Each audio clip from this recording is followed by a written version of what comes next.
And look what we have here, a second generation Corvair. The car that's unsafe at any speed, even standing. Well, this one wasn't anymore because it had different rear suspension setup, was much better in terms of handling.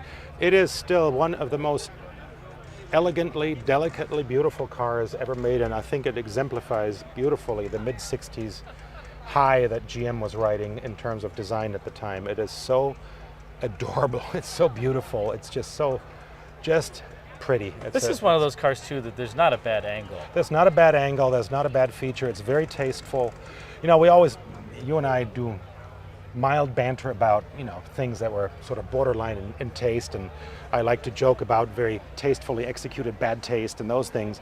But like your Plymouth. Like my Plymouth, or the Lincolns that we own and love. Yes. But this one, there really isn't anything you can in earnest criticize as being out of place or ugly or inappropriate. This is all just beautifully done industrial design. Beautiful plan view tapering in the front, the filleting of the... Yeah, and it's interesting to see the form elements with the car. Look at the Alfa Romeo. Over there, you have very similar form approaches.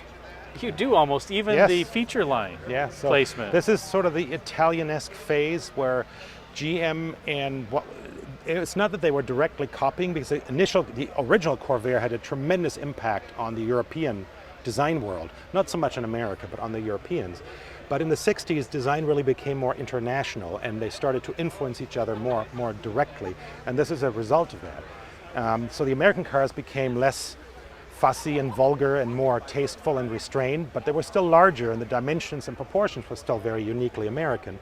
But the form elements were getting a lot more international, and this is an example of this. It is very similar, like you said. It has a lot of similarities, and it's a perfect embodiment of the mid-60s form philosophy. But there really isn't a bad angle or a bad detail on this car. This car actually looks good in white as well. It looks very good in white. It has enough form to speak in white. Even the wheel covers are beautiful. Just beautifully designed. The interior is beautiful.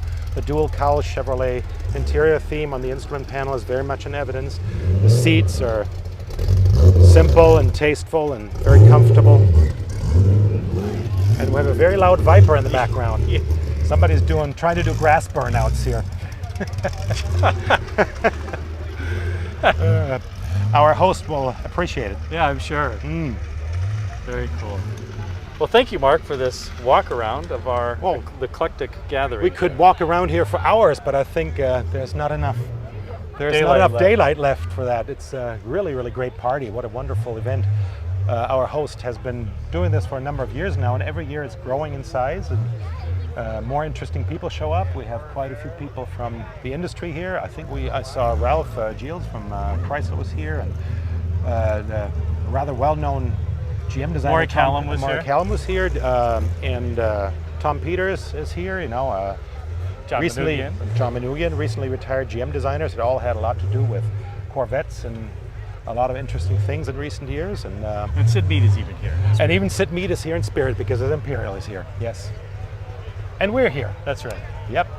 Well, very cool, Mark. One last pan around. Yeah, I wish we'd have more time. This would be 50 videos. This party is amazing.